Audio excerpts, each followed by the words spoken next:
হে, আজকে চলো তোমাদের সঙ্গে শেয়ার করব আমার কিছু ইনকমপ্লিট কাজ। মানে কাজগুলো করেছি, তবে অর্ধেক অর্ধেক প্রত্যেকটাই। আমার এটাই স্বভাব, অনেকগুলো কাজ একসঙ্গে নিয়ে বসে একটার পর একটা এইভাবেই করতে থাকি। এই কাজের একটা সুবিধা আছে আর একটা অসুবিধা, চলো সেটা তোমাদেরকে সবার লাস্টে বলছি।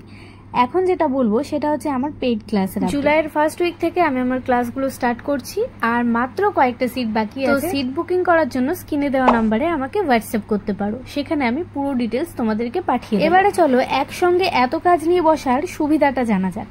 সেটা হচ্ছে আমি যখন একসাথে এত কাজ নিয়ে বসি তখন এই যে কালারগুলো আমি করছি, এই কালারগুলো করে নিশ্চয়ই আমার বসে থাকতে হতো যদি আমি শুধু এই কাজটা নিয়ে বসতাম। তো এটা যখন আবার শুকোবে তখন আমি অন্য আরেকটা কাজ নিয়ে বসি সেই সময়। তারপর আবার যখন সেইটার কিছু শুকোনোর থাকে আমি অন্য আরেকটা নিয়ে বসি। এরকমভাবে আমার সময়টা নষ্ট হয়। চলো এবারে জেনে নেওয়া যাক যে অসুবিধাটা কি এতগুলো কাজ একবারে করার। এই এতগুলো কাজ যখন আমি নিয়ে আমার খাটের ওপরটাতে বসি না, তখন সেখানে শুধু আমার থাকার জায়গা বাদে আর কারোর ঢোকার জায়গা হয় না।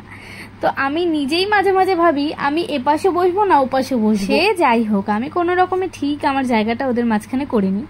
কিন্তু এত কাজ যখন একসঙ্গে রেডি হয় তখন যে দেখতে কি দারুণ লাগে, মানে কি বলবো, মনে হয় কি যে চারপাশে লাল নীল সবুজের মেলা বসেছে আর আমি মাঝখানে বসে আছি। এক কথায় বলতে গেলে তখন মনে হয় আমি স্বর্গে বসে আছি।